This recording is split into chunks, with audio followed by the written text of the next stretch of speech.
So the Indiana Fever have not showed too much in training camp. They've really not showed too much. We don't have any crazy things, which I will talk about tomorrow. It's just kind of late right now and I'm not home. We don't have anything crazy like from Dallas Wings training camp. I need to go over some of these. AZ Fudd saying she needs to remember to shoot the ball more and she needs to stop being hesitant shooting the ball.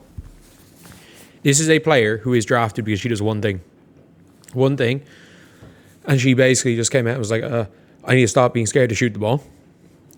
And Alana Smith basically saying that she wanted more offensive reps. He's a bad offensive player. Oh, I'm looking forward. I'm looking forward to laughing at the Wings this season. But one thing for the Fever that we have to point out, Justine Pissott is huge. Like, if you've been looking at any of the drills, Justine Pissott is huge. Like, there are a lot of people that are talking, like a lot of people in drafts that go up and down. And then there are some like draft regrets, like Anissa Morrow.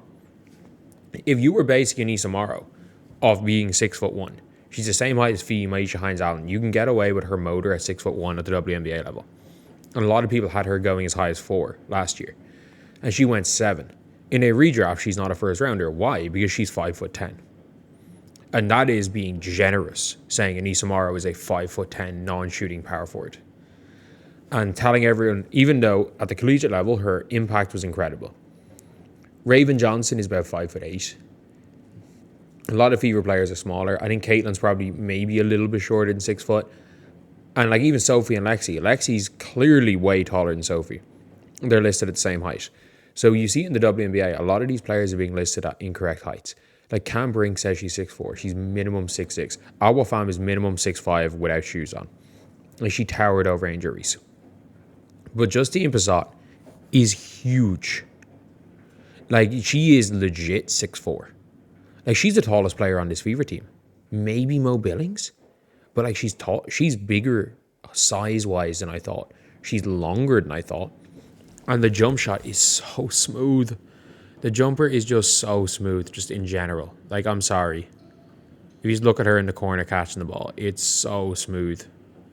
Like, that jump shot is, like, the smoothest jump shot on a big in the WNBA by a mile. And yes, I understand the defense is not there yet. She wasn't that bad a defender in college. I get it. The defense is not there. I get it. Justine Pissott as a player is a hypothetical. But I don't care. If you are the Indiana Fever, okay, cool. Make her developmental slot player. But you don't lose her. Whatever you do not lose her. You cut somebody. It doesn't matter who it is. You cut somebody. You cut whichever one of the 5'9" guards starts the season the worst. You cut one of them. You cannot. Like, I don't think people understand. 6'4" snipers don't grow on trees.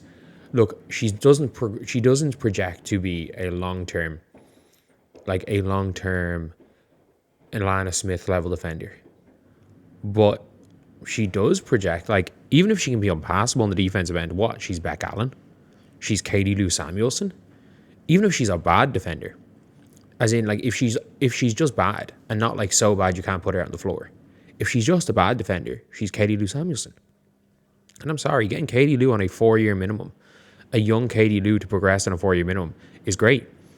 And that's the problem and the reality is that they signed so many 5'9" guys. This wouldn't be as much of a question, by the way, if they had drafted Gianna Neepkins in the first round. Because, yeah, they have a lot of 5'9" guards, but they also have 3 6-foot-tall wings. And you're like, okay. But this is a team that needs wing depth. They need 4 depth. And they have 5'9" guards. Like, it's as simple as that. And then Caitlin can't really not play the 1. Like, you're going to be seeing Caitlin power forward reps this year. But, like, they really put the 6'4" demon shooter on the practice squad for half a dozen 5'9" guards. I mean, you're not wrong.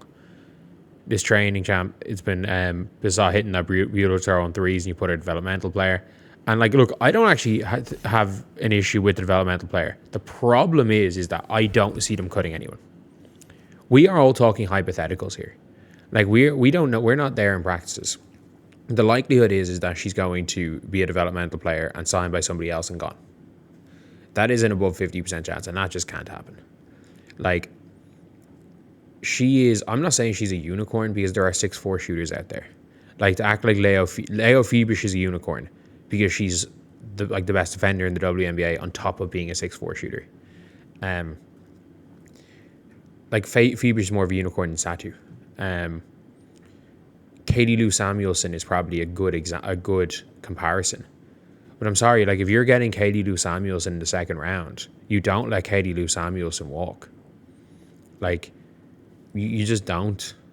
On Katie Lou on a minimum, you take it. Like, you don't, if you potentially are getting another Beck Allen, which is why I think on other teams, like, teams have seen her size already. If you are any of these like Moneyball teams, you've seen her size and you've seen the stroke. Like, whatever about their scouting, I would say most people's scouting, a lot of people's like scouting models thought that she was going to be pretty good. And she's somebody that does project to be a top pro. And she was a top 10 recruit in high school. She just chose to go to Tennessee during a time when Tennessee were, for lack of a better way of describing it, a complete shit show. Everything that like Tennessee touches has just been a shit show. So, like, you're looking at a player who absolutely could be like, we're not talking about a starter. We're not talking about even being in the rotation. But you just can't, like, we've gotten 18 months of watching, not 18 months, we've gotten a year of watching Michaela Simpson play. And I think there's enough, there's been, for every one good thing, there's been 8 bad things. I think we've seen enough to know that, like, okay, yeah, KK's raw.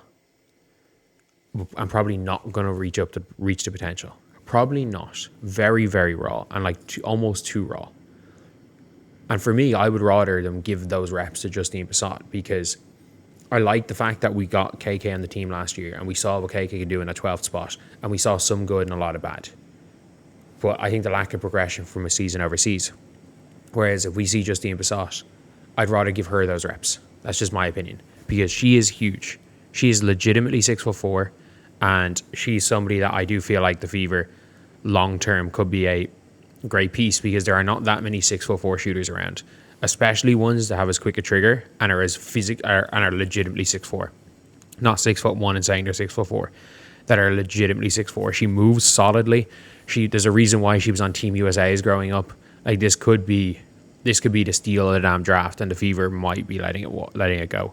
I really hope she plays a lot in preseason, and for her own sake, I hope she cooks in preseason because worst case scenario, like, it means that she's playing the WNBA regardless if somebody else wants her. So anyway, yeah, that is the video. Thank you guys for watching. Sorry about the background noise. Please like, comment, and subscribe.